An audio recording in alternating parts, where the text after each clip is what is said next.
बांधे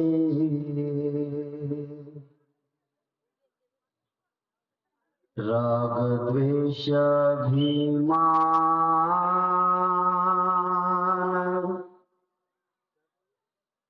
तीन बाथ बंधन खुले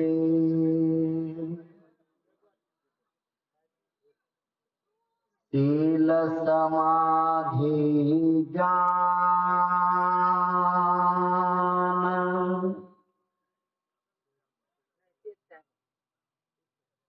रोग समझ पाया नहीं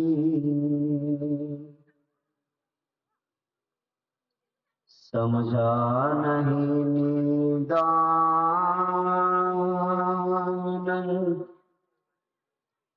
रोग भला कैसे मिटे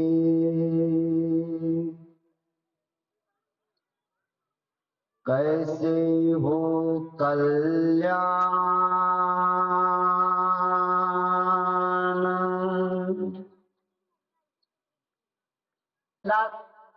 तर जगाचा चक्रवर्ती सम्राट बनेल आणि जर संसार त्याग केला तर जगातला सर्वज्ञ बनेल अरहंत सम्यक संबुद्ध बनेल आणि अनंत सम्यक संबुद्ध बनण्यासाठी पुण्य पारमिता लागते त्याला दृढ संकल्प लागतात बुद्ध आणि त्यांचा धम्मग्रंथ एकदा पुन्हा आपल्याला तपासून घ्यावा लागणार आहे मग काय काय गोष्टी आहेत ना वाचतो आणि पटापट वाचले गेलं की आम्ही पुढे निघून जातो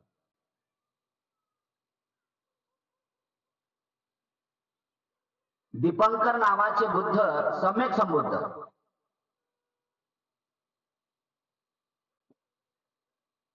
बुद्धांमध्ये भाग पडतात एक पच्चक बुद्ध आहे ते पण सम्यक संबुद्ध आहेत नाही असं नाहीये पच्चक बुद्ध आहे आणि एक सम्यक संबुद्ध आहे पच्चक बुद्ध म्हणजे काय पच्चक बुद्धाला 2 असंख्य 1 लाख कल्पापर्यंत पुण्य अर्जित करायचं आहे आणि पुण्य अर्जित झाल्यास की ते 2 असंख्य 1 लाख कल्पाची पूर्ण अवस्था झाली की ते पच्चक बुद्ध बनतात पण जे पच्चक बुद्ध आहेत ते लोकांना दुःखातून मुक्त करून उपदेश करत नाही किंवा त्यांना या मार्गावर आरूढ होण्यासाठी उपदेश करत नसतात हे पच्चक बुद्धांचं काम पण सम्यक संबुद्धाचं काय सम्यक संबुद्ध कधी जन्माला येतात तर सम्यक संबुद्ध जन्माला येतात 4 असंख्य 1 लाख कल्प किती अनंत उपकार आहे त्या भगवान अनंत सम्यक संबुद्धाचे आपल्यावर माहित आहे आणि आम्ही त्यांची अवहेलना करतो अवहेलना वंदनच नाही करता येत आम्हाला अजून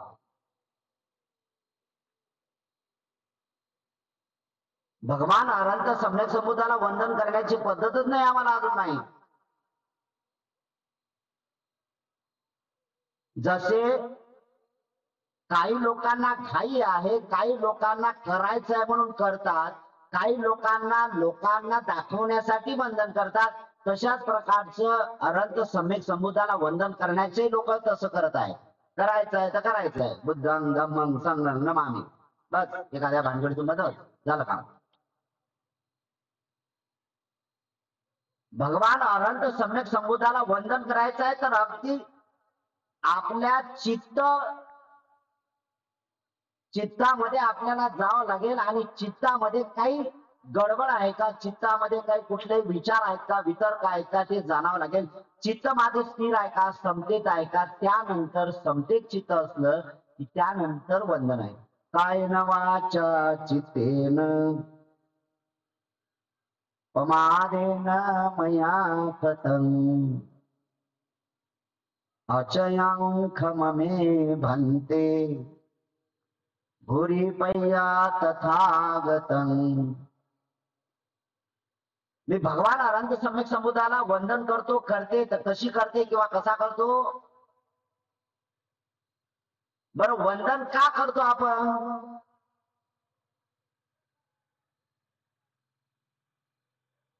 त्यांचं उच्च स्थान आहे म्हणून.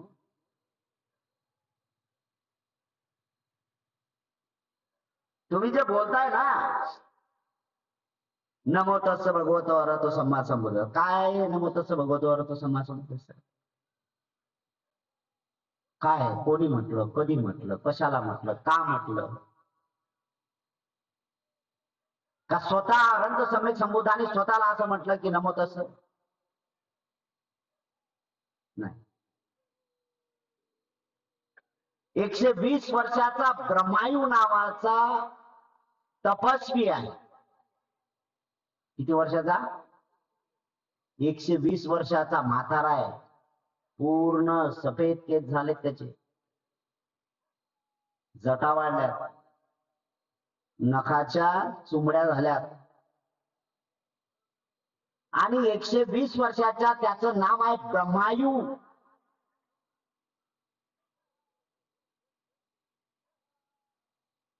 त्याचा शिष्य होता मानवक उत्तर.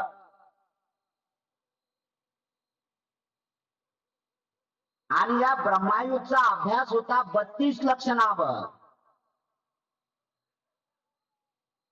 32 लक्षणावर अभ्यास.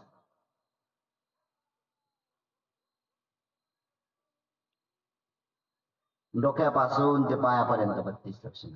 आणि 32 लक्षण कोणालाही प्राप्त होत नाही आहे. कोणालाही नाही होत प्राप्त.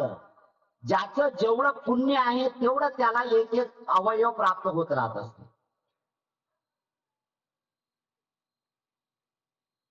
ज्याची मान सरळ आहे, उंच आहे आणि फुगलेली आहे पाठीमागून,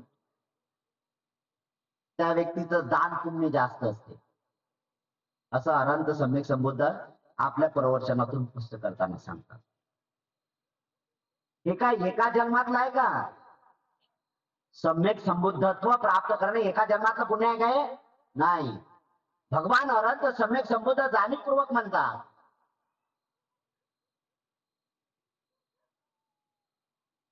ज्या वेळेस सम्यक संबुद्धत्व प्राप्त झालं त्यावेळेस त्यांच्या मुखातले उदान बाहेर पडाले. अनेक जाती संसारं दुःखा जाती पुन्हा पुन्हा. अनेक जन्मामध्ये अनेक जन्म प्राप्त केले.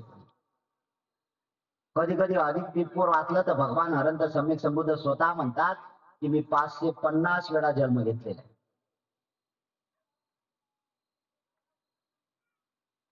हे कोण जाणणार? हे तिथपर्यंत पोहोचलेत ना तेच जाणू शकतात, आपण नाही जाणू शकत. आणि आपण जाणू शकत नाही म्हणूनच आपण वल्गना करतो. काय हे मला काही पटत नाही. अरे तुला पटो का नाही पटो राजा, तुझ्याशी थोडी काही महत्व आहे त्याच्याशी. तुला पटेलच असं थोडी आहे. तुला काय पटते, तुला तूही नाही पटत, बाकीच्या लोकांचं काय करणार आहे? तू आता बोलतो नंतर काय बोलतो याचाच अर्थ मी तुला नाहीये. म्हणून बुद्धाच्या वचनाच्या संबंधी तुला पटलंच पाहिजे अशाचं नाही. पटेल कोण? की जो प्रॅक्टिकली तिथपर्यंत पोहोचण्याचा प्रयत्न करतो त्याला तो प्रत्यय येतो आणि तो डिक्लेअर करतो की हे तसं आहे.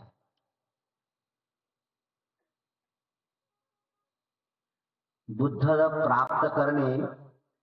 प्राप्त करणे मावल्यानो, तुमच्या पोटी सुद्धा जन्म घेणारे बुद्ध निर्माण होतील. तुम्ही एवढ्या महान आहात म्हणून अनंत सम्यक संबुद्ध जाणीवपूर्वक म्हणतात, स्त्री रत्न आहे ती, रत्नाची खाण आहे ती. पण तुम्हाला का संकुचित करता काय माहितच नाहीये. तुमच्यात कसे गट्स आहेत, बुद्धाला जन्मात घालण्यासाठी गट्स आहेत. फक्त तुम्हाला ते प्रयत्न करावा लागेल की तुम्हाला महामाया बनावं लागेल. आणि जर तुम्ही महामाया बनत असाल तर तुमचा जोडीदार आहे, तुमचा जो सखा आहे, त्याला शुद्धोधन बनावं लागेल.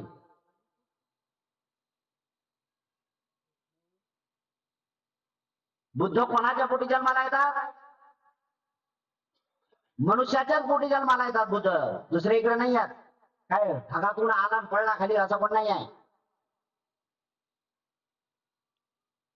म्हणून मी जाणीवपूर्वक सांगत असतो, ज्या देवाला कॅरेक्टर आहे, ज्या देवाला चारित्र्य आहे, त्या देवाची पूजा अर्चा करणं हे ठीक आहे. पण ज्याला अजिबात कॅरेक्टर नाही आहे, अजिबात त्याला चारित्र्य नाही, त्या देवाची जर पूजा तुम्ही करत राहिलात तर तुमची परिस्थिती मानसिक बिघडेल.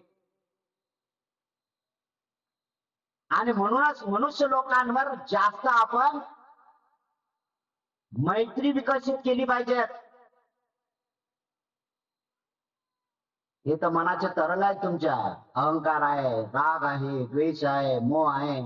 हे तर तुम्हाला त्या पदापासून च्यूत करण्यासाठी, त्या पदापासून तुम्हाला वंचित ठेवण्यासाठी हे तर तुम्हाला निवारण येणार आहे.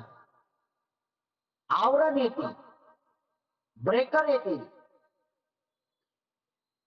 या ब्रेकराला दूर करण्यासाठी तुम्हाला चित्ताची शुद्धता करावी लागेल. आणि चित्ताची एकाग्रता साधण्यासाठी तुम्हाला बुद्धांनी शिकवलेले विपश्यना हे धारण करावंच लागणार आहे. विपश्यना, वि म्हणजे विशेष, पश्यना म्हणजे पाहणे, विशेष पाहणे. विशेष पाहणे, कोणाला पाहणे?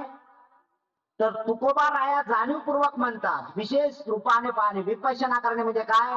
याच देही याच डोळा पहा आपल्या मुक्तीचा सोहळा. भगवान अनंत समय संबुधही म्हणतात, ते दुसरं काहीच म्हणत नाहीये. भगवान अनंत समय संबुध काय म्हणतात?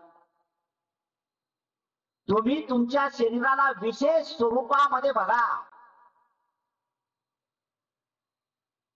जे काही शरीरामध्ये उत्पन्न होते ते उत्पन्न असंच होत नाही, मनावर अवलंबून आहे. जे जे मनामध्ये धारण केलं, जो जो मनाचा धर्म धारण झाला, त्या वेळेस धारण झालेला धर्माचा तुम्हाला प्रत्येकाला भोगावा लागेल. आणि या भोगत्या भावातून तुम्ही ज्यापर्यंत मुक्त होत नाही तोपर्यंत समाधीचा मार्ग सुरू होत नाही. आणि समाधीचा मार्ग एकदा सुरू झाला की प्रज्ञेचा मार्ग मोकळा सुरू झाला समजून चाला. भगवान अनंत समय संबुधाने काय एका जन्मात या सगळ्या गोष्टी केल्या का? नाही आहे. दीपंकर बुद्धांच्या संपर्कात तपस्वी म्हणून आलेले सुमेध नावाचे बोधिसत्व, बुद्धांनी त्यांच्या धर्मग्रंथामध्ये आहे ना, बोधिसत्व सुमेध, ते महामायाच्या स्वप्नाच्या माध्यमातून आलेत.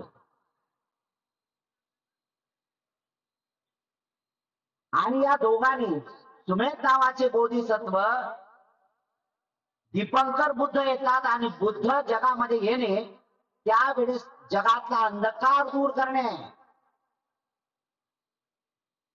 तुम्ही बुद्धाला माना नका मानू, बुद्धाची पूजा करा नका करू, कुछ फरक पडने वाला नाही भाई. त्यांना काय फरक पडणार आहे? ते तर लोक कल्याणाचंच काम करतात ना.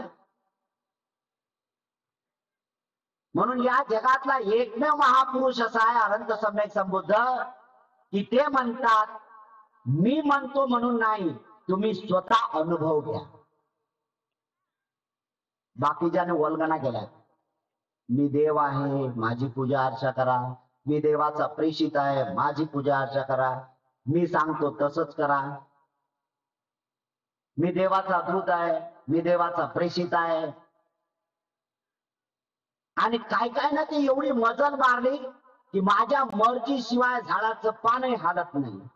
अरे राजा, तुझ्या मर्जीशिवाय झाडाचं पान हालत नाही असं म्हणतो, तर तुलाही जन्माला घालण्यासाठी तुझ्या आई वडिलांची मर्जी होती रे, म्हणून तू जन्माला आला.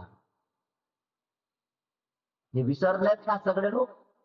बुद्धाने कशी अशी पोकळ भाषा केली नाही. बुद्ध म्हणतात ज्याचा त्याला अनुभव, ज्याचे पुण्याचं पात्र जेवढं तेवढं त्याला पात्र बनलं. कधी असा वल्गण्याचा प्रकार केला नाही अनंत समय. म्हणूनच तर बुद्ध म्हणतात ना त्यांना, म्हणूनच आपण म्हणतो विद्याचरण संपन्नो, विद्या आणि आचरणाने परिपूर्ण आहेत. बोले कैसा चाले त्याची वंदावी पाऊले. जे बोलतात तेच सांगतात, जे सांगतात तेच वागतात, जे वागतात तेच चालतात.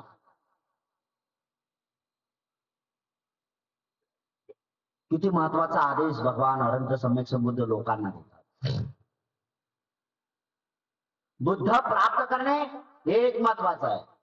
आणि दीपंकर बुद्धाच्या संपर्कात ज्यावेळेस दीपंकर बुद्ध त्या नगरीमध्ये आले, त्या नगरीमध्ये येत असताना सगळ्या लोकांनी भगवान दीपंकरांचं, भगवान अनंत सम्यक संबुद्धांचं, दीपंकर सम्यक संबुद्धांचं एवढं स्वागत करायला लागले की खूप. कोणी गावात पताका हे कर, कोणी काय कर, कोणी काय कर, कोणी माती टाक, हे कर ते कर. तपस्वी आहे, तपश्चर्या करणारे, मनावरचा अभ्यास करणारे आणि दृढ संकल्पी आहे.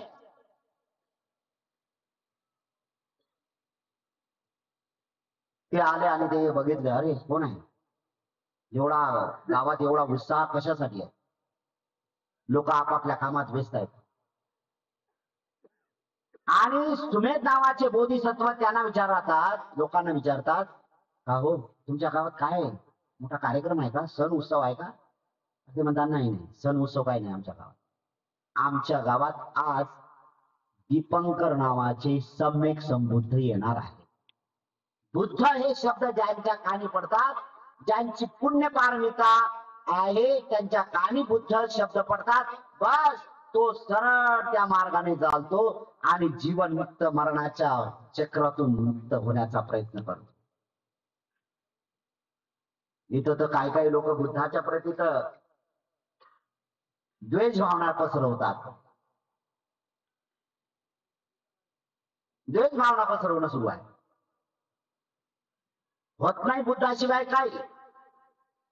मग बुद्ध हे जास्तच वरती चालले किंवा बुद्धाला जास्तच लोक मानायला लागले, करा त्याची बदनामी. आणि सगळ्यात महत्वाची बदनामी एकच करायची आहे की अवतार पुरुषात मध्ये टाकून झाला की यासारखं बदनामी काहीच होऊ शकत नाही. बदनामीचे धंदे करणाऱ्या लोकांनी केलेले आहेत. बदनामीच करतात ना, आजही रोजी बदनाम करतात लोकांना, नाही असं नाही. सम्यक संबुद्ध, दीपंकर सम्यक संबुद्ध आज येत आहेत. मग काय करायचं त्यांनी सांगितलं. सुमेध नावाचे बोधिसत्व म्हणतात, मला काहीतरी काम सांगा, मी पण करतो काय काम. अरे मला कोणाला काम करायचंय काय. बघता बघता बघता बघितलं तर तिकडून दीपंकर सम्यक संबुद्ध येत आहेत म्हटल्यानंतर बघितलं तर समोर एक नाली वाहत होती. ते नाली चिखलाने भरलेली होती, नाली वाहत होती. आणि नाली वाहत असताना तिथं माती टाकायचं बघा, म्हणून दीपंकर सम्यक संबुद्धाला पायाला चिखल लागू नये म्हणून यासाठी सुमेध नावाचे बोधिसत्व डायरेक्ट नालीमध्ये पसरले, झोपले. पाठीवर पाय टाकायला ठेवले. पाय ठेवता क्षणी दीपंकर सम्यक संबुद्ध हसले आणि म्हणले, तुझी पुण्य पारमिता पूर्ण झालेली आहे, उठ. काय पाहिजे तुला. म्हणजे मला काहीच पाहिजे नाही. आशीर्वाद, मला आशीर्वादाची गरज नाही. मग काय पाहिजे. मी पण तुमच्यासारखा सम्यक संबुद्ध झालो पाहिजे अशी शिकवण मला शिकवा. दीपंकर नावाचे सम्यक संबुद्ध शांत राहिले. त्यांचा भूतकाळ वाचला, भविष्य काळ वाचला आणि वर्तमान काळातली स्थिती प्रत्यक्ष बघितली. या तिन्ही काळाचा मेळ बसवला आणि तिथं डिक्लेअर केलं की तुला सम्यक संबुद्ध व्हायचं असेल तर 4 असंख्य 1 लाख कल्पापर्यंत तुला तपावं लागेल. हरकत नाही, मी तपणार. मलाही सुद्धा लोकांचं दुःख दूर करायचं आहे. मला तर पंचबुद्ध व्हायला काही वेळ लागत नाहीये, पण मला पंचबुद्ध नाही व्हायचं आहे. मला सम्यक संबुद्ध व्हायचं आहे आणि सम्यक संबुद्ध होण्यासाठी मला हे काम करावं लागेल. हे मला हरकत नाही. त्या दीपंकर सम्यक संबुद्धाने आशीर्वाद दिला की आजपासून 4 असंख्य 1 लाख कल्पापर्यंत तू तपशील, त्यानंतर तू राजा शुद्धोधन आणि महामायांच्या उदरी जन्मा घेशील. कपिल वस्तू नगरामध्ये येशील आणि तुझं नाव सिद्धार्थ ठेवलं जाईल आणि त्या सिद्धार्थाचा सम्यक संबुद्ध लोक कल्याणाचा मार्ग प्रचार आणि प्रसाराच्या माध्यमातून होणार आहे. ठीक आहे, जपत राहायचं. कल्प कल्प काय कल्प हे सध्या कुठलं युग आहे माहित आहे का तुम्हाला? हा, कल्प कुठलं सुरू आहे? हे जे सध्या युग आहे कुठलं युग म्हणतात त्याला? कलियुग. चेष्टा करताय लोक तुम्ही कलियुग म्हणून. हे भद्रयुग आहे. कलियुग म्हणून या युगाची चेष्टा करू नका. कलियुग नाहीये, भद्रयुग आहे. या भद्रयुगात एक नाही 5 अनंत सम्यक संबुद्ध जन्माला येणार आहेत. पाचवे येणार आहेत आणि त्यांचं नाव असेल आर्य मैत्रेय सम्यक संबुद्ध. एक बुद्ध, एक सम्यक संबुद्ध दुसऱ्या सम्यक संबुद्धांची वाणी घोषित करत असते आणि ते टपण्याची प्रक्रिया महत्वाची. हा भद्रयुग आहे, हा लोक कल्याणाचा युगाचा काळ आहे आणि यासाठी आपण कलियुग म्हणून चेष्टा करू नका. भद्रयुग आहे, भद्रयुग सभ्य युग आहे. या युगामध्ये सगळीकडे बुद्धवाणी गुंजणार. या युगामध्ये सगळीकडे बुद्धवाणी गुंजणार, सगळ्यांच्या कानी बुद्ध विचार येणार, पण तेच लोक तरणार आहेत की जे बुद्धाला शरण जाणार आहे. तुम्ही कोण्या जातीचे असा, धर्माचे असा, पंथाचे असा, याच्याशी काही घेणं नाही. माणूस म्हणून जीवन तुम्हाला जगायचं असेल तर वर्तमान काळामध्ये तुम्ही कर्म शुद्ध करण्याचा प्रयत्न करा आणि कर्माला बदलायचं असेल तर शील समाधी प्रज्ञेच्या मार्गाशिवाय बदलूच शकत नाही. म्हणून भद्रयुगातल्या लोकांनी पहिल्यांदा चित्ताला शुद्ध करायचं असेल तर दान कर्म करणं शिकलं पाहिजे.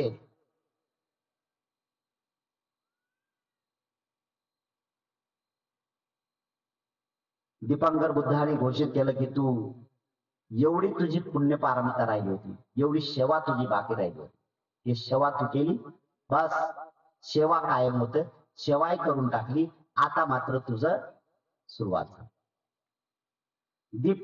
सम्यक संबुद्ध सुमेध नावाचे बोधिसत्व आणि ते महामायाच्या उदरीमध्ये स्वप्नाच्या या माध्यमातून येतात आणि जन्म घेतात आणि म्हणतात की माझा हा शेवटचा जन्म मी या ठिकाणी घेणार, तू माझी माता होशील का? मावळ्यानो, तुम्हाला पण असे स्वप्न पडू द्या,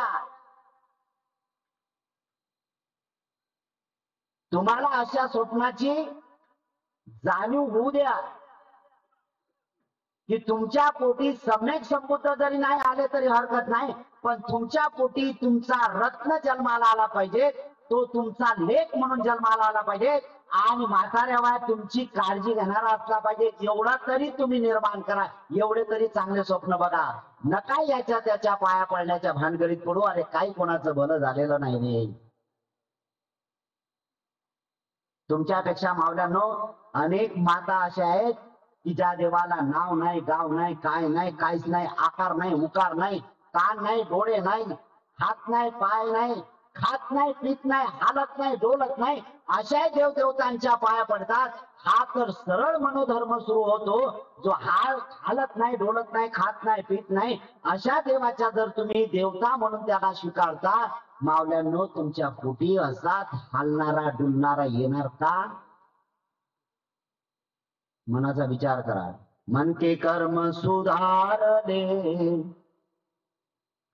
मन ही प्रमुख प्रधान, कायिक वाचिक कर्म तू मन ही की संतान.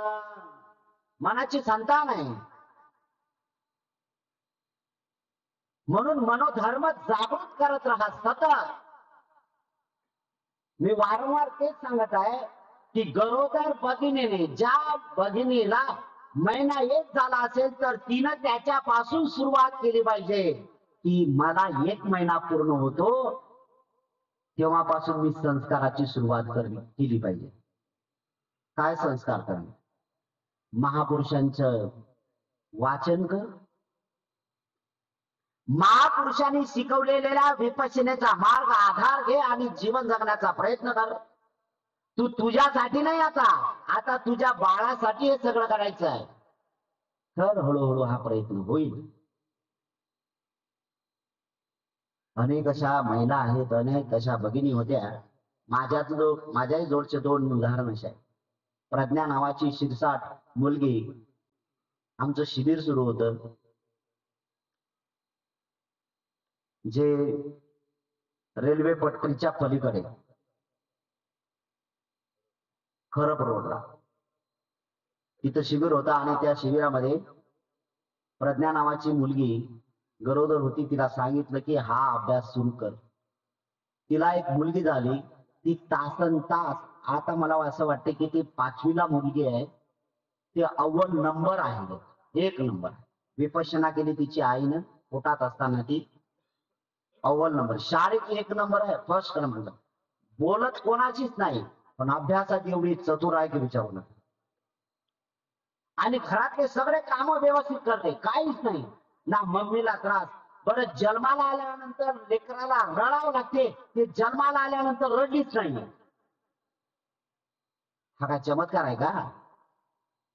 चमत्कार नाही, हा सत्यता आहे ही. ती मुलगी आज 5वीला आहे, एवढी आणि एवढ्या शिक्षकांच्या जवळची झाली. ते एक मुलगा पण असा आहे की तो तासन तास बसते, तासन तास. आम्हाला तर नीटही बसता येत नाही अजून.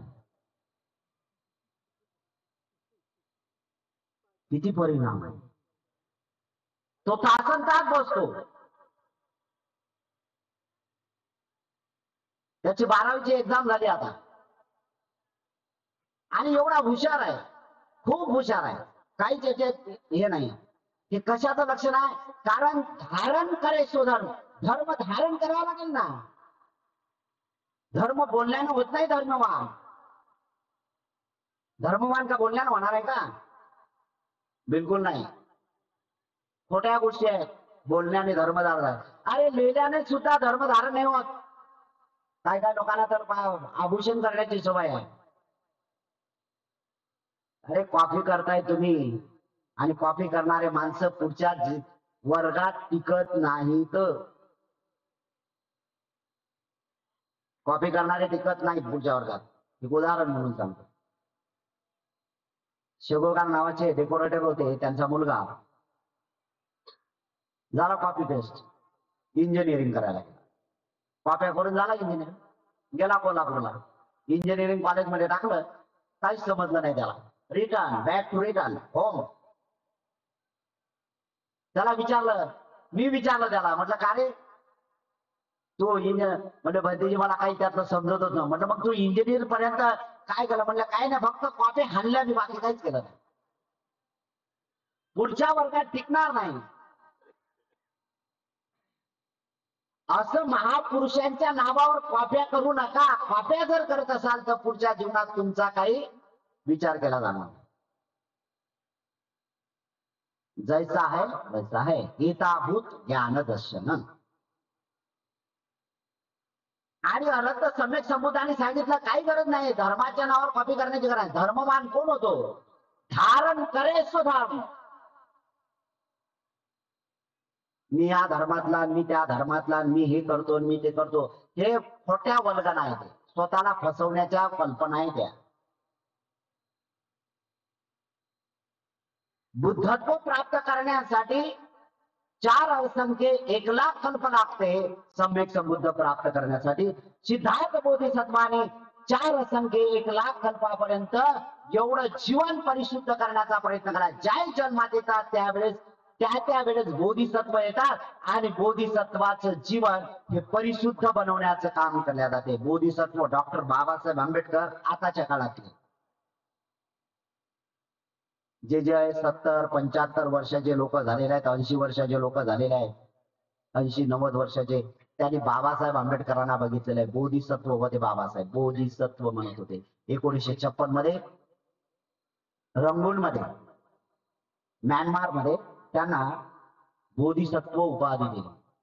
त्या 6व्या संगीतीमध्ये जवळजवळ 8 अनंत भिक्षू होते. 1956 ची गोष्ट आहे. आणि त्यावेळेस काही भिक्षूंनी बाबासाहेब आंबेडकरांना डिक्लेअर केलं की बोधिसत्व आहे. काठमांडूला बोधिसत्व म्हटलं. बोधिसत्व म्हणजे काय? बोधी सत्व, बोधी अधिक सत्व, सत्व म्हणजे प्राणी, बोधी म्हणजे ज्ञानवंत, ज्ञानवंत प्राणी. आणि ज्ञानवंत प्राण्यांच्या समोर बिलकुल कुठला नाही ना राग आहे, ना द्वेष आहे, ना मोह आहे, बिलकुल नाही. बोधिसत्व तेच आहे. बाबासाहेबांना आम्ही बोधिसत्व म्हणतो. म्हणजे काय करतो तर बोधिसत्व ते शोभून दिसतात नाही, प्रॅक्टिकल आहे ते बोधिसत्व. आणि जेवढे बोधिसत्व असतील ना ते बुद्धाच्याच मार्गाने मार्गक्रम करणार आहेत. दुसरा मार्ग त्यांच्यासाठी कुठलाच असू शकत नाही. आणि बोधिसत्व दुसऱ्यांचे ऐकूनही सुद्धा करतात आणि स्वतःच्या आहे. विशेष म्हणजे या बोधिसत्वाच्या संघाती गाडगे महाराज आहेत. गाडगे महाराज नाव ऐकलं तुम्ही?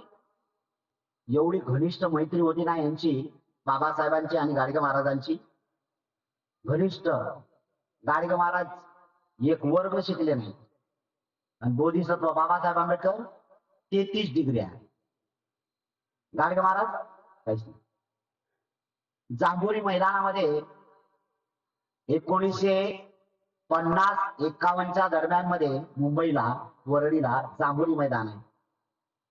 त्या मैदानामध्ये बाबासाहेब आंबेडकरांची सभा सुरू होती आणि बाबासाहेबांच्या खुर्च्या लावून लीडर लोक बसलेत भोपंजीपणा करायला.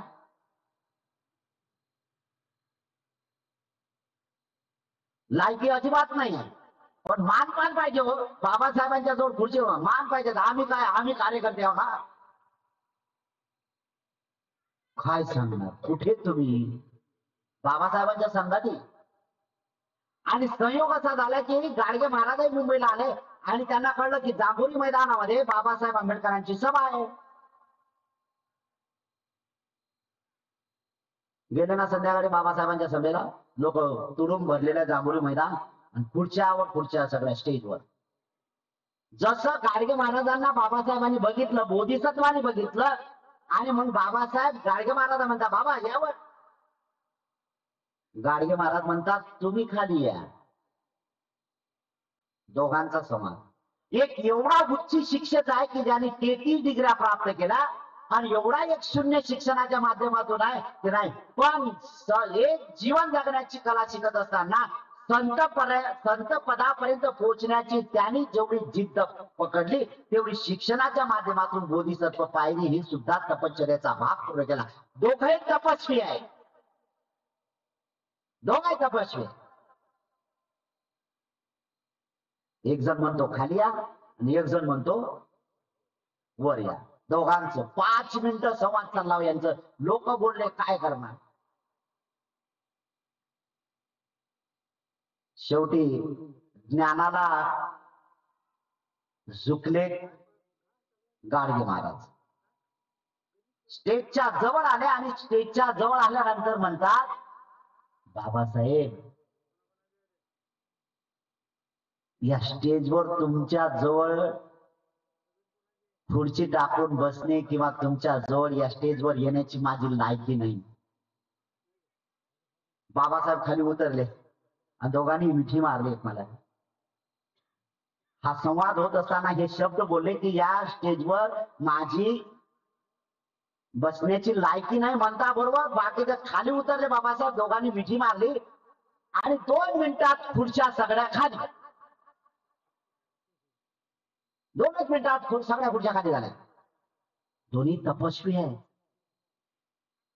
किती प्रभाव झाला असेल त्याचा.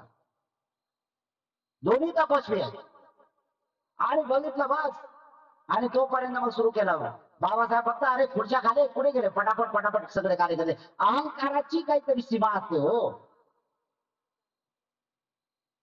त्यावेळेस फक्त बाबासाहेब एकटे स्टेजवर होते आणि सगळ्यांना प्रबोधन केलं बाबासाहेबांनी. ती लायकी गाडगे महाराज गाडगे बाबांनी ते लायकी समाजाच्या याच्यात उतरवली की त्या महापुरुषांची उंची खूप मोठी आहे. आणि या बोधिसत्वाने सांगितलं की तुम्ही संत आहात, तुमची लायकी खूप मोठी आहे, आपण दोघेही एकमेकांचे महत्वाची गोष्ट करणार. त्या गाडगे महाराजाबद्दल कोणीच विचार करत नाही हो. गाडगे महाराजावरती बिचाऱ्यांचा महाराजांचा एखादा पुतळा केला की बस तिथं धूळ खात बस आणि हे करत आहे. उपहासात्मक गोष्टी करतात लोक गाडगे महाराजांच्या. पण त्यांची जयंती आली किंवा त्यांचा स्मृती दिवस आला की एवढं काय विधान लोकांना ते करा पावसा डोके अजून तसेच राहू द्या खरकटे, गावच साफ करा. अरे ह्या सगळ्या गोष्टी कराव्या लागतील ना. आणि महाराज म्हणजे महाराज नाही आहे तसे, त्यांनी फार चांगलं काम केलेलं आहे. तेवढा वेळ नाही आपल्याला गाडगे महाराजांचा इतिहास सांगण्यासाठी, एवढा वेळ नाही. मी अक्षरशः तुम्हाला सांगत नाही, प्रबोधनकार ठाकरेंचं मी पुस्तक वाचत होतो गाडगे महाराजांवर. मलाच कळलं नाही, मी एवढा ढासा ढासा रडत होतो की मलाच कळलं नाही. एवढा ऑटोमॅटिक रडत बसलो, कारण एवढा महान त्याग गाडगे महाराजांचा, एवढा त्याग आपण वाचले पाहिजे. गाडगे महाराजही वाचले पाहिजे आपण. त्यावेळेस आपल्याला समजेल की मनुष्याचं जीवन काय. एवढा अहंकार माणसाला, मी या धर्मातला, एवढा अहंकार आहे तुम्हाला. धर्माचं फत्र माहित नाही तुम्हाला अजून, आणि धर्म, मी एवढा धर्मवान. काय करतो रे राजा तू, एवढा धर्मवान आहे का? अजून तर राग कमी झाला नाही, द्वेष कमी झाला नाही, मोह कमी झाला नाही. अरे राग द्वेष मोह तर राहू दे, बाकीच्या गोष्टी. अरे तू स्वतःला धार्मिक म्हणतो ना राजा, तू अमुक धर्माचा म्हणतो ना, मग अमुक धर्माचा जर म्हणत असेल तर बायको तुला नीट नाही हो सांभाळत रे, तू काय सांगतो? पती पत्नीचा व्यवहारही साधता येत नाही अजून, आणि वरून सांगतो की मी या अमुक धर्मातला, मी उच्च धर्मातला आहे. अरे धर्म त्यावेळेस धारण केला जाते, त्याचा विचार करण्याचा, धर्म धारण करण्याची बाब आहे. ज्याला जीवन जगण्याची कला आली ती समजून चाला, धर्म ऑटोमॅटिक तुमच्या संगाती आहे.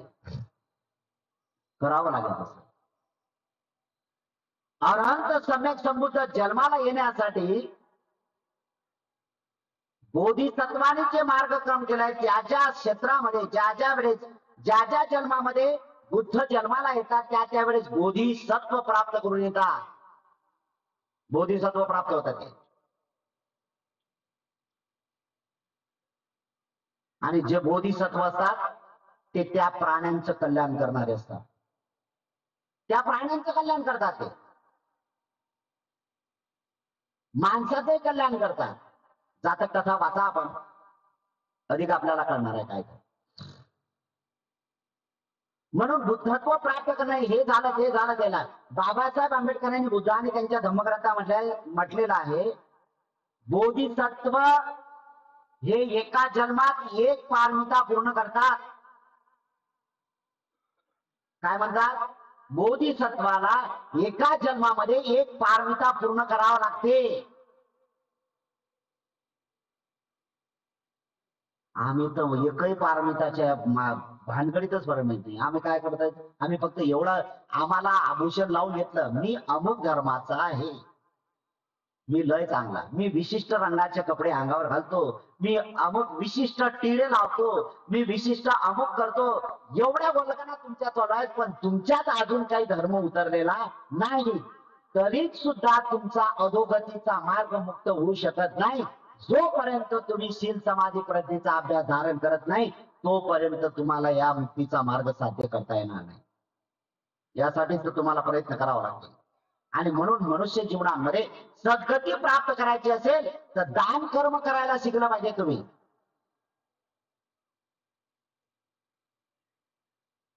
कल्प, काय कल्प आहे? एक कल्प. भगवान अनंत सम्यक संबुद्धाने 2 उदाहरण दिले कल्पाचे. काय भिक्षूने विचारलं की भगवान तुम्ही कल्प कल्प म्हणताय, काय कल्प काय? आपल्याला काय गणित करायचं आहे का? पण असं काही शास्त्रज्ञांनी शोधून काढलं, एकावर 140 शून्य म्हणजे एक कल्प. किती? गणित फेला इथे. एकावर 140 शून्य तरी कल्प होत नाही. आणि बुद्धाने या कल्पाची गोष्ट सांगितली. काय सांगितले? भिक्षूंना, अनेक भिक्षूंना उदाहरण देऊन सांगतात. भगवंत म्हणतात कल्प तुम्हाला बघायचा आहे ना तर ठीक आहे. कल्प काय? भगवान अनंत सम्यक संबुद्ध म्हणतात कल्पाची जर भाषा करायला लागले तर 1 योजन लांब, 1 योजन रुंद आणि 1 योजन खोल असा खड्डा केला आणि त्या खड्ड्यांमध्ये मोरी भरून घेतला. लपालप खड्डा भरला आणि 100 वर्षांनी एक एक मोरी काढत बसला. तो खड्डा संपून जाईल तरी मात्र कल्प पूर्ण होत नाही. आता योजन काय माहितच नाही आपल्याला. योजन म्हणजे 7 किलोमीटरचा 1 योजन. किती किलोमीटरचा? 7 किलोमीटरचा 1 योजन म्हणजे 7 किलोमीटर लांब, 7 किलोमीटर रुंद आणि 7 किलोमीटर खोल असा खड्डा भरला आणि त्याच्यात मोरी टाकल्या. मोरी टाकल्यानंतर एक 100 वर्षांनी एक मोरी काढली. तो खड्डा पूर्ण होईल तरी कल्प होत नाही. तरी नाही होत. इथं काही लोकांनी असं सांगितलं की एकावर 140 शून्य कल्पाचे. बिलकुल नाही. भगवान अनंत सम्यक संबुद्धाने याचे गणित सिद्ध केलेलं आहे. दुसरे एक उदाहरण दिलं. 1 योजन लांब, 1 योजन रुंद, 1 योजन असा उभा काळा पाषाण आहे. आणि काळा पाषाण आहे. एका जे कोणी आहे रेशम कापड आहे, त्या कापडाने 100 वर्षांनी त्याने जर तो कापड साफ केला, तो दगड साफ केला, तो दगड झिजून जाईल पण कल्प पूर्ण होत नाही. किती अंधकार, किती अंधकार आहे. आणि अशा कल्पामध्ये सम्यक संबुद्ध येतात. भगवान अनंत सम्यक संबुद्धाला किती वर्ष झाले? 2600 वर्ष पूर्ण झाले. किती? 2600 वर्षात आजही आपल्याला धम्म अजूनही समजून नाही राहिलं. समजते आपल्याला धम्म? साधं पायाचं पडता येत नाही आपल्याला. साधा पाया नाही पडत आहेत, बाकीच्या गोष्टी तर नाही लांब आहेत. पाया पडणे हा अंतिम मार्ग नाही आहे. अनुकरण ज्या वेळेस तुमचं कराल त्यावेळेस जाणं. आणि अनुकरण करण्यासाठी तुम्हाला धर्म श्रवण करावं लागेल. म्हणून तुम्ही जे धम्मपालन गाथा म्हणतात ना, धम्मपदाची गाथा म्हणताय ना, त्या गोष्टी म्हणत असाल. इमाय धम्मानुधम्म पटिपत्तिया बुद्धं धम्मं संघं पूजेमि. पटिपत 3 भाग आहेत. बुद्धाला स्वीकारण्यासाठी 3 भाग आहेत. पटिपत, पर्यक्ती, पटिपद आणि पटिवेद. पर्यक्ती म्हणजे काय? तुमच्या भाषेत जर सांगायचं आहे, पर्यक्ती म्हणजे तुम्ही ऐकत आहे, ऐकणे म्हणजे पर्यक्ती. पटिपद म्हणजे चालणे आणि पटिवेदन म्हणजे त्या चालण्यातून तुम्हाला जो अनुभव येतो ते सत्य ते उतरवणे, त्याला पटिवेदन म्हणतात. म्हणजे बुद्धाला जर ऐकायचं असेल तर काय करावं लागेल? बुद्धाला जर समजून घ्यायचं असेल तर काय करावं लागेल? ऐकावं लागेल. ऐकावं लागेल. जर बुद्धाला ऐकलं तर बुद्ध असे होते. आणि बुद्धाचा इतिहास आहे, बुद्धाचा इतिहास आहे. बुद्ध काय होता तर एका जन्मामध्ये एक पारमिता पूर्ण करत असताना जे काय त्यांनी दान कर्म केलं, जे काही सगळ्या गोष्टी केलेल्या आहेत त्या एका याच्यात एक चार असंख्य 1,00,000 कल्पापर्यंत त्याने जे जन्म धारण केलेला आहे त्याची पुष्टता ज्यावेळेस येते त्यावेळेस परिपूर्णता साध्य होते आणि सम्यक संबुद्धाची प्रतिकृती पूर्ण होते आणि ती परिपूर्णता अवस्था प्राप्त झाली की सम्यक संबुद्ध लोक कल्याणाचा मार्ग करतात. म्हणून म्हणतो अनंत सम्यक संबुद्ध किती महान आहेत, त्यांचे किती अनंत उपकार आहेत आपल्यावर, की ज्या अनंत सम्यक संबुद्धांनी आम्हाला दुःखातून मुक्त करण्याचा मार्ग शिकवलेला. कोण दुःखातून मुक्त करायला शिकवलं? लोक तर म्हणतात माझ्या पाया पड, तुझं भलं हो. काय काय तर लयच पुढे गेलेलं आहे. भेऊ नको, मी तुझ्या पाठीशी आहे. कर लेखा चोऱ्या, भेऊ नको, हायच पाठीशी उभा. हान लोकांना, भेऊ नको पाठीचे आहे. हो दुःखी, भेऊ नको पाठीचे आहे, हा घाबरत ना. बुद्धाने कधीच असं म्हटलं नाही. बुद्ध म्हणतात तुला भीतीतून मुक्त व्हायचं आहे, मी तुझ्या पाठीशी नाही, मी तुला संगाती घेऊन जातो. मी जो मार्ग सुव्याख्या केलाय, सुपटिपन्नो भगवतो श्रावक संघो, मी जे श्रावक संघाला सांगतो ते काय कुठला आहे तर त्यासाठी हे जीवन आहे. मी जो धम्म सांगितलं नाही, जो धम्म मी सांगतो तो स्वाखातो भगवता धम्मो संधिठिको, संधिठिको संदृष्टी, सम्यक दृष्टी धारण करणार आहे. आवडणीयो या आणि प्रत्यक्ष बघा, करा ना. तुम्हाला ते ह्या सगळ्या गोष्टी ओपनायको पच्यतम वेदितव्यो, अनुभवावर उतरले विन्योहिती, विज्ञानाच्या मार्गावर तो अनुभवावर उतरेल असा मार्ग आहे. स्वाख्यातो सुव्याख्या भगवता धम्म, भगवंताचा धम्म हा सुविख्यात आहे. त्याने कुठल्याही प्रकारचा आडपडदा ठेवलेला नाही. मी पहिला 2 दिवसाच्या अगोदर सांगितलं तुम्हाला की गुरु आपला काहीतरी हात बाजूला ठेवतात, भगवंतानी कुठल्याच प्रकारचा हात बाजूला ठेवला नाही. त्यांच्याजवळ जे जे लोक आले, जे जे लोक त्यांच्या समाजात सगळ्या ज्ञानावर ज्यांची कुवत आहे, ज्यांचं पात्र जेवढं आहे तेवढं पात्र पूर्ण भरून दिलेलं आहे. तुमचं जेवढं पात्र आहे तेवढं भरून घ्या, चला मुक्त व्हा, मुक्त व्हा. मी सांगतो तुम्ही अनुभव करा, मी सांगतो आणि सांगण्यात आहे जसं सांगतो जसं आहे तसंच करावं. मी जसं सांगतो ना तसंच, याच्यात गडबड नाही करायची, बिलकुल नाही. जैसा है वैसा ही है, यथाभूत ज्ञान दर्शन, जसं आहे तसंच आहे तसंच, चुकी नाही करायची. याच्यात सांगितलेलं आहे. विशाखाला कितीदा तरी सांगितलं भगवान अनंत सम्यक संबोधाने, विशाखे तू जे आज आली उपोषण करायला आली, उपोषणाचं काय, किती प्रकारचे उपोषण आहेत माहित आहे आपल्याला? तुम्ही उपोषण करता नाही करत, सांगणाऱ्याने तर पहिल्यांदा उपोषण केलं पाहिजे.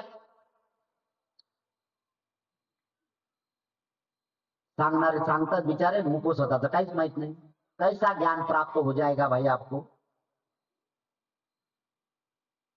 सांगणारे उपोषण केलं पाहिजे ना. काय उपोषण आहे, काय काय एवढ्या वल्गना? नाही नाही आम्ही प्रापंचिक लोक. मग तुम्हाला कोण सांगितले रिकामे धंदे करायला? सांगून कोणी बदलत नाही, तुम्हाला स्वयं अनुभवून बदलावं लागेल. अनुभव घ्या आणि बदला. धम्म कथन करणाऱ्यांनी धम्म आचरणात आणला पाहिजे तर ना.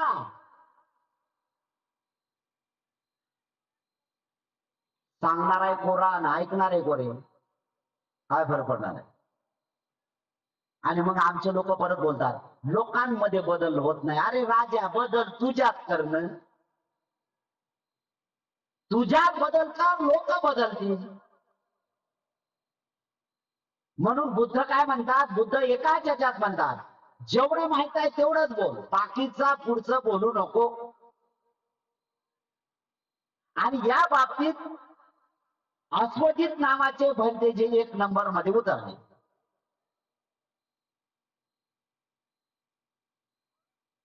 5 त्यांचे मित्र होते ना, वप्प, मानाम, कौंडन्य, भद्र आणि अश्वजित. अश्वजित पाली भाषे म्हणजे अश्वजित सगळ्यात लहान. काय तर म्हणे सिद्धार्थ बोधिसत्वाने किती तपश्चर्या करावं लागते, बुद्धत्व प्राप्त काय सहजासहजी आहे का? मनुष्य लोकांमध्ये तपश्चर्या करावं लागते फार मोठी. एवढी तपश्चर्या करावं लागते की बस. आणि अनंत समय संबोधाने काय तपश्चर्या कमी केली? 6 वर्ष खडतर तपश्चर्या केली, साधी नाही केली. 6 वर्ष म्हणजे काय वाटलंय? अरे साधं 10 दिवसात बसू शकत नाही आम्ही नीट, ते तर 6 वर्ष बसले. किती? तसेच नाही बसले, त्यांनी ठरवलं की बिलकुल अन्न खायचं नाही. अन्नाचा एकही कण खाल्ले नाही. अशी परिस्थिती निर्माण केली की एक तिळाचा कण घेत होते, एक तिळाचा कण, एक तीळ घेत होते आणि खात होते. पाणी अजिबात नाही. निसर्ग म्हणजे बुद्ध आणि बुद्ध म्हणजे निसर्ग. भयान जंगलामध्ये जे काही झाड तयार होतात का नाही, झाड उन्हाळ्यात त्यांना हिरवगार येते का नाही? कुठून येते त्यांना हिरवळ? का कसे होतात माहिती आहे का तुम्हाला? उन्हाळ्यात पालवी फुटते का नाही? कशी काय फुटते नाही सांगताय? मी पण सांगत नाही.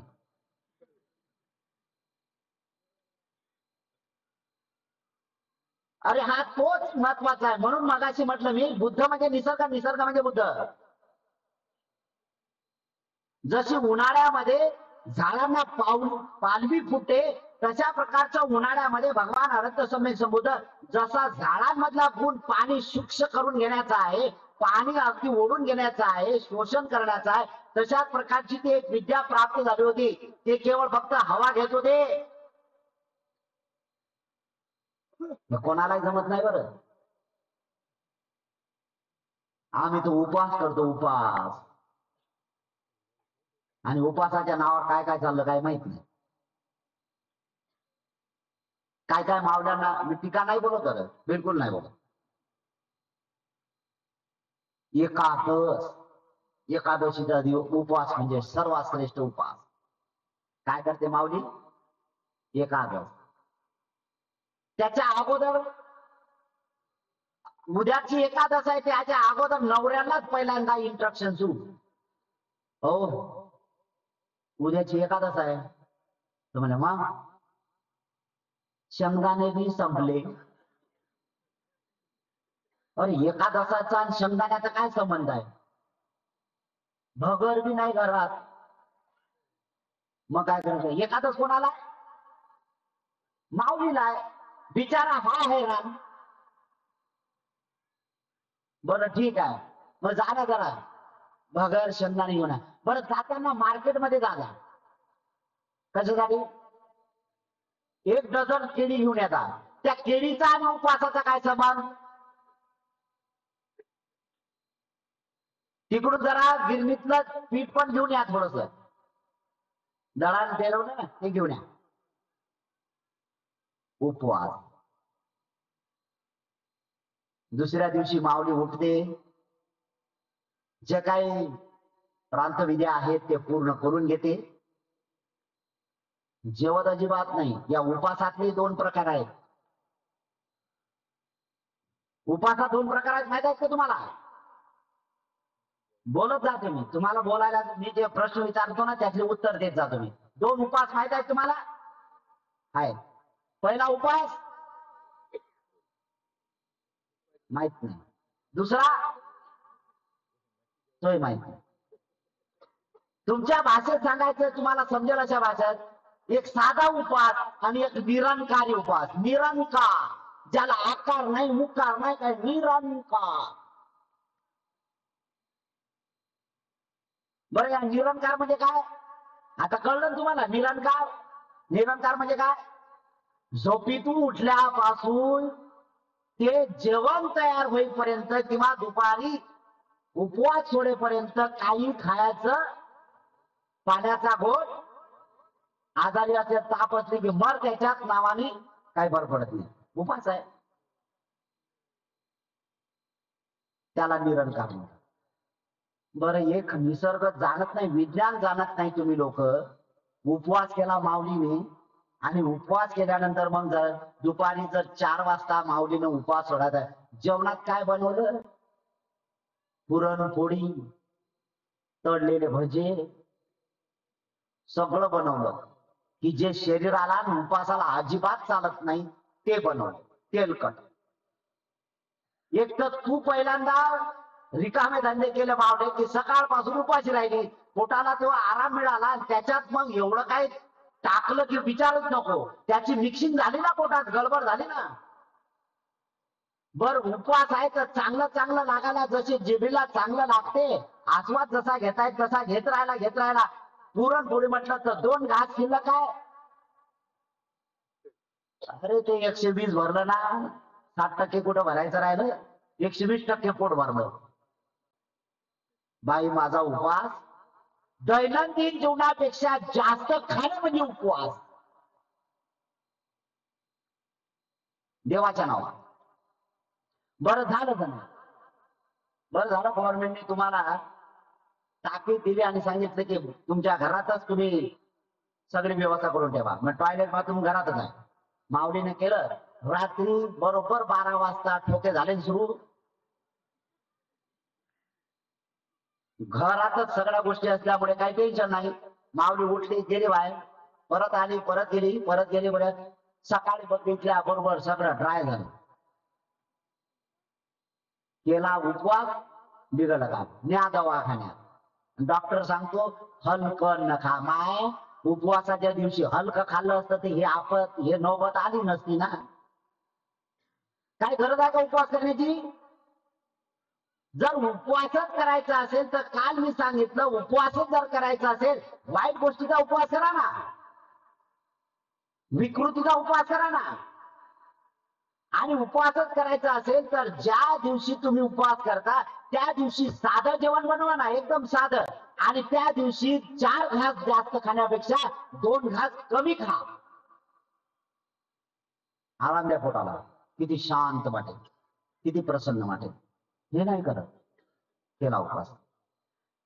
विशाखेला सांगितलं, विशाखे, उपवास 3 प्रकारचे आहे. पहिलं उपवास गोपाल उपवास. गोपाल, गोपाल म्हणजे काय? कालच सांगितलं मी. गोपाल म्हणजे गुराखी, गायांना पाळणार. जो गुराखी आहे त्या गुराख्याला गाया चारायला नेतो, त्याला काही लाभ होते का दुधाचा? होते का? नाही. असं उपवास. आणि तो गुराखी काय करतो उपवासात? तो काय करतो? तो संध्याकाळी जेवण झालं की झोपायच्या वेळेस चिंतन मनन करत राहतो. मग उद्या कुठल्या कुरणात गायांना चारायला नेऊ, कुठल्या तळ्यावर पाणी प्यायला नेऊ, चिंतन मनन सतत सुरू राहते त्याचं. बस, उपवास करणाऱ्या, पहिला गोपाल उपवास करणाऱ्या महिलांचं असं आहे, उद्याचा आता पौर्णिमा आहे, मग पौर्णिमेच्या दिवशी मी उपवास करणार. मग काय काय बनवू, कसं कसं बनवू, कसं राहील, सगळं चिंतन मनन, काय खाऊ मी, सगळं चिंतन. गोपाल बोधा निरर्थक आहे, लाभ अजिबात होणार नाही. दुसरं उपवास सांगितला निर्घांत उपवास. निर्घांत लोक कसे आहेत? नग्न लोक कसे आहेत? ते शरीराला तापतात, तापवतात. ते एका पायावर उभे राहून तापवण्याचं काम करतात. चिंतन काय म्हणतात? हे सगळं शरीराचे पाप आहेत, धुतलं पाहिजे आपण. चिंतन मनन, मनाला तापतात, मनाला जाडतात. उपवासच आहे पण निर्घांत उपवासच आहे. एखाद्याच्या घरी सुरू झालं, एखादा तळण्याचा सुगंध आला किंवा ह्या सगळ्या चांगल्या पदार्थाचा वास आला तर लगेच. पण काय काय महिला म्हणतात, नाही ना, आज मला उपवास आहे ना, उपवासच आहे ना, आज मी काही खात नाही पण मनाचे तरंग जोडणं सुरूच आहे. नाही चांगलं आहे, आज एवढं चांगलं आणलं पण माझा उपवास आहे ना म्हणून खात नाही मी. अगं माय नको करू, असं खायचं असेल ना ते घे ना खाऊन, कशाला एवढ्या शरीराला यातना देण्याचं काम करतं, गरज नाही. तिसरं उपोषण आहे आर्य उपोषण. आर्य उपोषण काय तर आर्य उपोषण म्हणजे 12च्या आतमध्ये जेवणे. महिला जर उपोषण धारण करत असतील तर भिक्षुणीचं जीवन जगणे आणि त्या दिवशी 100% 8 शिलाचं पालन करणे. पहिलं शील हत्या करता येणार नाही, दुसरं शील चोरी करता येणार नाही, तिसरं शील 100% ब्रह्मचर्याचं पालन, चौथं शील खोटं अजिबात बोलता येणार नाही, पाचवं शील नशा पदार्थ जे तंबाखू काय बिडी पान वगैरे करताय ना अजिबात चालत नाही, सहावं शील विकार भोजन चालत नाही 12च्या आतमध्ये, सातवं शील नाच गाणं आभूषण गळ्यात दागिने वगैरे आहे ना, काय काय ना उपोषण करणाऱ्या महिला येतात पौर्णिमेच्या दिवशी, एवढा काय गळा भरून आणतात की विचारू नका. दान द्यायच्या वेळेस ह्या फाटकी नोट दहाची मोडून कशाला आली नाही लोकांना दाखवायला, कोण पाहणार आहे तुमच्याकडे. अरे जर दान देण्याच्या याच्यात कंजूशी कराल ना तर पुण्यात सुद्धा कंजूशी येईल रे. काय गरज नाही, दागिने घरात ठेवा ना तुमच्या, तुम्हाला काय करायचंय. उपोषणाच्या दिवशी टोटल भिक्षुनी सारखं जीवन. कंपाळाला तुम्ही जे कुंकू वगैरे लावता ना ते पण लावू नका. मी असा उपदेश केला, असं बोलत प्रवचन केलं आणि अकोल्याची एक महिला की जे पोलीस आहे,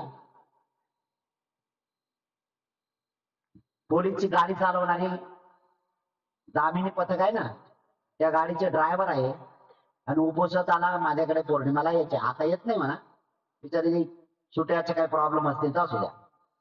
ऐकलं तिने काय झालं माहित आहे का, त्या दिवशी उपोषण करायला सगळे दागिने काढले, गळ्यातही नाही, तिळाही नाही, काय नाही, साधे एकदम, हातातल्या बांगड्या काढून टाकल्या, एकदम जे पायातलं जे होतं तेही काढून टाकलं, पैजण वगैरे जे काय असेल ते सगळं काढून टाकलं आणि साधी बाई तिची मैत्रीण भेटेन तिला आणि विचार सुरू केलं, काय ग बाई कधी झालं मला माहितच नाही, निरोप तर सांगायचा होता, एखादा फोन तर करायचा होता. ते म्हणले झालं काय, ते म्हणले हे सगळं कसं काय बदललं काय कळत नाही. अरे रडणं सुरू केलं, अरे पागल झाले काय, काय लोक पागलच आहेत. म्हणजे हे सगळं काढलं म्हणजे काय करणे, तुम्हाला कळलं ना, म्हणून हसल्या तुम्ही.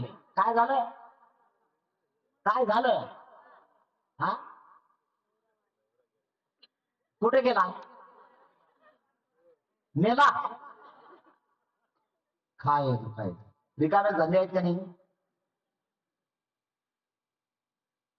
बौद्ध देशात बरं एखादा ते उदाहरण जाऊ द्या, तुमच्याच याच्यात मुसलमान भगिनी बघितला का तुम्ही, त्यांच्या का सगळ्यांचे नवरे मेलेले आहेत का, तिकडे लावतात का ते. बौद्ध देशातले लोक ज्यावेळेस येतात ना अजिबात नसे, महिला येतात ना पूर्ण डोक्याचे केस काढून येतात, ते भिक्षुनी सारखं जीवन जगतात, बिलकुल त्यांच्या गळ्यात नसते, टिळा नसते, काहीच नसते. तुम्हालाच कुठून रिकामे धंदे सुचले मावल्यानं काय माहिती. टिळे कोणी काढले हा एक मोठा भाग आहे, याच्यातही मोठा कमाल आहे. जर सांगायला म्हटलो ना तर तुम्ही उद्यापासून लावणार पण नाही, पण मी काही सांगत नाही कारण आपल्याला तेवढा काही वेळ नाहीये. ह्या सगळ्या गोष्टी महत्वाच्या आहेत का आपल्यासाठी, आपण जाणलं पाहिजे. तिनं डायरेक्ट सुरू केलं नवरा मेला सगळ्या, आणि तसा जर विचार केला तर ज्या काही महिला आहेत, मी नाही आहे म्हणा तशा, काही महिला टिळा लावतात दररोज म्हणतात मरण लेखा लवकर, मग टिळा कशाला लावते माय, एखाद्या दिवशी काढून ठेवणं लोकांना सांग मेला आता, असं होईल का. हे फक्त जास्त दारू पिणाऱ्याच्या संबंधी होते बरं. कोणाच्या संबंधी होते रे, दारू पिणाऱ्या लोकांच्या संबंधी होते. दारू पिणाराचा एक स्वभाव कसा असतो, तुमच्या गावात कोणी पेत नाही म्हणा, पुनोती आहे का नाही, पेत नाही. लय इमानदार लोक आहात तुम्ही. बाबासाहेबांचे लेकर घेतात तो व्होट, आहे का नाही? अवहेलना आहे होय, धर्माची अवहेलना, चेष्टा आहे, बाबासाहेबांची चेष्टा आहे. नाही करायला पाहिजे त्या गोष्टी. माणूस म्हणून जीवनच जगता येत नाही आपल्याला. ज्या माऊलीनं तुमच्याशी लग्न केलं ना, पुरुषांसाठी सांगतो, ज्या माऊलीनं तुमच्याशी विवाहबद्ध झाली ना, पहिल्या दिवशी जे आहेत ना, तर ती सुरुवात करतात, गळ्यात हार टाकतात ना, तर इकडच्या महिला पाया पण पडतात. पाया कोणाच्या पडतात? पहिली गोष्ट कोणाच्या पाया पडल्या जाते? देवाच्या. आणि तुम्ही ज्यावेळेस त्याला पती म्हणून स्वीकारता, तर पती म्हणून स्वीकारत नाही, त्याला काय म्हणून स्वीकारता? पती देव. पतिदेव किती किती महिने पाया पडले की पतिदेव, आमचे पतिदेव आहेत.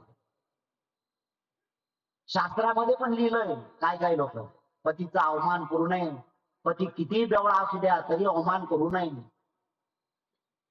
हे तर बाबासाहेब आंबेडकरांचे अधिकार आहेत. तुम्हाला मावल्यानो, संविधानाच्या माध्यमातून तुम्ही स्वतंत्र जीवन जगू शकता. नाहीतर कालच्या संस्कृतीमध्ये तुम्हाला पती कसा असला, किती भ्रष्ट झाला तरी पत्नीनं त्याची चाकरीच केली पाहिजे. हे सगळं एका झटकात मोडून टाकलं बाबासाहेब आंबेडकरांनी. स्वतंत्र झाली भारतातली स्त्री, खऱ्या अर्थाने स्वतंत्र झाली. आज जे घरात नवऱ्याशी जे वाद संवाद करायला लागले ना, हे केवळ बाबासाहेब आंबेडकरांची पुण्य आहे, बाकी कोणाचंच नाही आहे. हे तर सगळं धर्माच्या नावावर सगळं शोषण सुरू होतं तुमचं लोकांचं. आणि मग तिथून सुरुवात केली ना बाबासाहेबांनी, हे आपण जाणलं पाहिजे. पतिदेव पाया पडणं सुरू आहे. पतिदेव किती 6 महिन्यानंतर पतिदेव. हळूहळू जर त्यांनी थोडीशी लाईट सुरू केली की मग पतिदेव नाही, देव देव शब्द हळूहळू हळूहळू नष्ट होतो. आता फक्त पती. 6 महिन्याच्या नंतर लाईट तो ट्यूबलाईट करायला सुरुवात करतो की आता पती नसते. 6 महिने 12 महिने झाले की पती नसते. मग मग सुरू होते येणारे जाणारे मरणारे, असं सुरू होते तुमचं. शिबिर चालू होतं एका ठिकाणी तुमच्याच बार्शीटाकडी तालुक्यात 5-6 वर्षापूर्वी. मुद्दा पण गाव नाही सांगत. पेंडॉल असा टाकला आणि पेंडॉलच्या पाठीमागच गड्याचं घर. 3रा दिवस जा सुरू झालं गड्याचं, विचारू नका. शेवटी बाई आहे, बाई का कमी आहे? सौम्य चालू होता त्यांचा वाद, संवाद सुरू होता. त्या संवादात परिवर्तित झालं वादात झाल्यानंतर मग त्याने सुरुवात केलं. तो आला पिऊन, बाईनं पहिल्यांदा सुरू केला, आला ना पिऊन, माझं चालूच आहे. झालं पुढे, त्याने परत सुरुवात केली. आणि एवढं काय बोलत आहे तो बरा लागला, बोलू नको. हे म्हणले तू पण बोलू नको. एवढा वाद वाढत गेला त्यांचा, एवढा वाद गेला की तो म्हणला, त्यांनी शिव्या द्यायला गेला तर हे म्हणे तूही तसंच. काय सांग, तो आईवर शिव्या देत होता का, हे म्हणे ते तुझंच. शेवटी तो म्हणला आता तुला मारेल, ते म्हणे मी पण मारेल. कशी परिस्थिती झाली. अरे निदान तेवढी तरी जाणा की ती स्त्री तुम्हाला पती देव म्हणून स्वीकारते आणि तुम्ही असे भ्रष्ट होऊन असे जीवन जगता. अरे किती मोठे पापी बनता रे तुम्ही. तर पापी बनला, पण तिलाही सुद्धा पाप्याचं वाटेकरी बनवलं तुम्ही. किती किती अधोगतीचे काम केले. मैं भी दुखिया हो उठू, दुखी करू संसार. मी तर दुःखी आहेच आहे, पण माझ्याबरोबर माझ्या पत्नीला दुःखी करतो. अरे ते पत्नी घरातली दुःखी आहे, लेकरं किती दुःखी असतील. लेकरं मायबापाचं ऐकत नाही. हे तर अनंत सम्यक संबोधाने आम्हाला शिकवलेले अनंत उपकार आहेत त्यांचे आमच्यावर, की त्याने जीवन जगण्याचा मार्ग आम्हाला शिकवलेला. आपण जाणलं पाहिजे. माणूस म्हणून जीवन जगण्याचा अधिकार त्यांनी दिला. माणसाचं जीवन अधोगतीला जाऊ नये यासाठी वेळोवेळी तुम्हाला मार्गदर्शन करू. त्याबद्दल तुम्ही अवहेलना करता, त्याच्याबद्दल तुम्ही अवहेलना करता, वाईट शब्दात बोलता, हा तुमचा आहे, हा आमचा आहे. कोण रे तुम्ही तुमचा आणि आमचा करणारे? बुद्ध हे सगळ्या प्राण्यांमधले श्रेष्ठ महान मानव आहे, सगळ्यांच्या हितचिंतकाची गोष्ट आहे. आणि एवढी तपश्चर्या केली, 6 वर्ष खर्च पाहिजे, एक तीराचा कण आणि हवेवर जगत राहिले. आपण तर एक दिवस राहू शकत नाही, एक दिवस राहू शकत नाही आपण. आणि म्हणून अनंत सम्यक संबुद्ध म्हणतात, मनुष्याच्या जीवनाला परिपूर्णता साध्य करायचं असेल तर आर्य उपोषणाची सुरुवात करा. तिसरं उपोषण आर्य उपोषण, त्यांनी सांगितले आर्य उपोषण. 8 शिलाचं पालन, नाच गाणं वगैरे वगैरे जे आहे ते अजिबात नाही, बिलकुल नाही. आभूषण नाही. आणि उच्चा सैना महासैना, आठवशील कुठला आहे? उंच आसनावर बसणार नाही आणि उंच आसनावर झोपणार नाही. त्या दिवशी आम्ही जाणीवपूर्वक सांगतो की अष्टशिलाचं पालन करणारा खाली चटई टाका, झोपा, जमिनीचा स्पर्श होऊ द्या तुम्हाला. जर तुम्हाला जमिनीचा स्पर्श झाला तर तसे शरीरातले सगळे टॉक्सिन बाहेर पडतील, शरीरातले आजार दूर होतील तुमच्या. करावं लागेल ना, नाही तर एवढ्यात आहेत सगळ्यात. आज तर मरणाला घाबरलेले सगळे लोक. सकाळी सकाळी महिला असो का पुरुष असो, एवढं क्विंटल भर वजन घेऊन जातात बिचाऱ्या, जमीन तोडत जातात. महिला धावता येत नाही तर घामात तर होतात. काय दौडो दौडो, कशासाठी दौडतात? जगण्यासाठी. कशासाठी? कारण डॉक्टरनी सांगितलं वजन कमी कर. कशासाठी? वजन कमी कर. जर वजन वाढलं तर मरण जवळ आहे, म्हणून मरणाला घाबरते बाई धावा लागते. माय धावायची गरज नाही. अष्टशील उपवास धारण करणं कसं 8 किलो वजन कमी होत नाही तर बघू ना आपण. पण करावं लागेल तसंच्या तसं. सगळे मनातले तरंग आहे. आता महिलांसाठी जो अष्टशील उपवास आहे असं नाहीये, पुरुषांसाठी सुद्धा अष्टशील उपवास आहे. पुरुषाने सुद्धा तसं अष्टशील पालन केलं आहे. कमी का होत नाही? कमी झालं पाहिजे वजन. म्हणून मरणाला घाबरण्याची गरज नाही. तो कधी येणार आहे, कुठे येणार आहे, कसा येणार आहे, घाबरण्याचे काय? मरण आलाय. Welcome to death and birth bye bye. सुरुवात करा तुम्ही. हे मृत्यूवा, स्वागत आहे तुझं, चाले जन्माला आपण बाय बाय करू. आता चाल, संपलं तुझं काम, चाल दुसऱ्या याच्यात भेटू आपण. आणि दुसऱ्याच्या भेटायचं असेल तर तुम्हाला वर्तमान काळामध्ये पुण्य संचित करावं लागेल. पुण्य पारमिता तुम्हाला पूर्ण करावं लागतील, दान पारमिता पूर्ण करावं लागेल. आणि त्याच मार्गातून अनंत सम्यक संवादाने आम्हाला हा मार्ग शिकवलेला, जीवन जगण्याची कला शिकवली. 6 वर्षाची फरदार जपाऱ्या पूर्ण केली आणि सांगितलं शरीर पूर्ण क्रूश झालं. क्रूश, पाठ पोट एक झालं, धमन्या वाहत होत्या.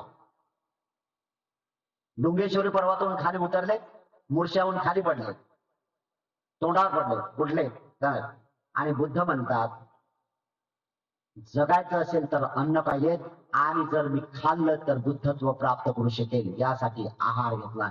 या 5 लोकांनी आहार. म्हणून सिद्धार्थ बोधिसत्व डोंगेश्वरी पर्वतावरून निघाले, ते शेनानी नावाच्या गावात आले. शेनानी नावाच्या गावात आले आणि शेनानी नावाच्या गावात येत असताना तिथं सुजाता नावाची, त्या शेनानी नावाच्या राजाची सून, खूप धनवान होती ते, खूप धनवान.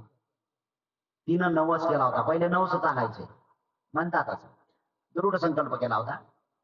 तिनं वन देवतेला नवस केला की माझ्या जीवनात मला सुंदर असा पती मिळू दे,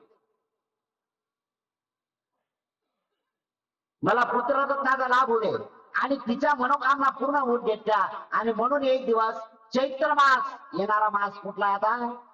फाल्गुन झाला की चैत्र येईल. येणारी पौर्णिमा फाल्गुन पौर्णिमा, आणि त्याच्यानंतर चैत्र मास. या चैत्र मासामध्ये अनंत सम्यक संबुद्ध वनाच्या झाडाखाली बसलेले आहेत. आणि सुजाताने खीर आणली. खीर शब्द हा पाली आहे. खीर म्हणजे दूध. दूध आणलं. तसं त्या पायास म्हणतात त्याला, पायास.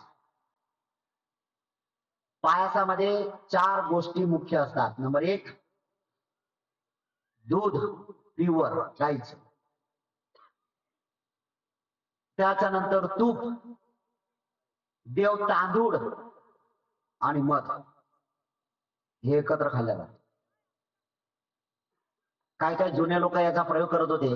जे मृदूस रोग होत होता पूर्वी, आता नाही म्हणा, रोगावर मात केली आता, हे त्याला खायला देत होते, तब्येत वगैरे ठीक व्हायची. हे 4 पदार्थ एकत्र दिले. बुद्धाने त्याचे 49 घास खाल्ले. बोधिसत्वाने 49 घास, आणि 49 घास खाल्ल्यानंतर सुप्पतीर्थ नावाच्या खडकावर गेलं नैरंजना नदीमध्ये, आणि नैरंजना नदीमध्ये तिथं जात असताना तिथं आंघोळ घेतली आणि ते पात्र केलं. दृढ संकल्प केला, आपल्या चित्ताला पूर्ण प्रकाशित करण्याचं काम. जोपर्यंत मला बोधी प्राप्त होत नाही, हे जर सत्य असेल तर हे प्रवाहाच्या विरुद्ध जाईल. काय काय लोकांनी तर याला वेगळा अर्थ लावला. अरे बुद्ध आहेत ते. मी पहिल्यांदा सांगितलं, निसर्ग म्हणजे बुद्ध, बुद्ध म्हणजे निसर्ग, याच्यात दुसरं काही तडजोड केलं जातं. धम्म कायो धम्म भूतो. बुद्धाची काया, बुद्धाचे शरीर हे धम्ममय आहे. बुद्धाची काया शरीर जे आहे ना, हे धम्ममय आहे पूर्ण टोटल. धम्म म्हणजेच बुद्ध आणि बुद्ध म्हणजेच धम्म, दुसरं काहीच नाही आहे.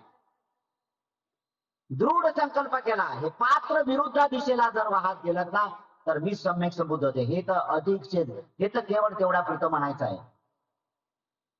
काय काय लोकांनी सांगितलं तिथं काळ नावाचा राजा आला. बुद्धाने, बाबासाहेब आंबेडकरांनी लिहिलं त्याच्यात. मग कोणी कोणी सांगते साप आला, सापाने तोंडात घेतलं आणि ते विहीर. अरे काऊन फेकता रे, वाचा. बर, काळ नावाचा राजा आहे. काळ नावाचा राजा असल्यानंतर त्याला सुवर्णप्रभा नावाची बायको असते का हो? त्याच्या बायकोचं नाव काय होतं? सुवर्णप्रभा. आणि त्याने ते या सगळ्या गोष्टी केल्या आणि ते प्रभावित झाले. कालन आगमेही, कालन आगमे, बुद्धत्व प्राप्त करायचं. आणि दृढ संकल्प केला.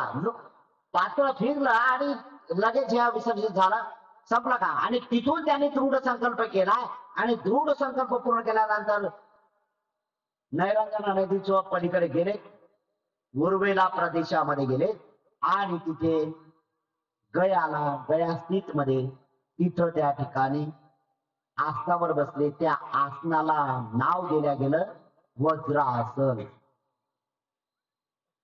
आसनाला नाव दिलं वज्रासन.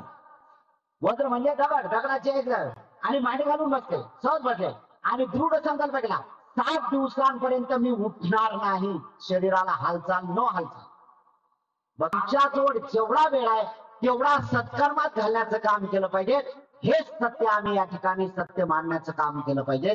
तरच खऱ्या अर्थानं आमचं कल्याण होईल आणि येणाऱ्या लोकांचे कल्याण होईल. आपलं सगळे या सत्यवचनाने, पुण्यबलाने आपलं सगळ्यांचं भलं हो, मंगल हो, सुखी हो, सगळ्यांचं खूप भलं हो, भलं हो, भलं.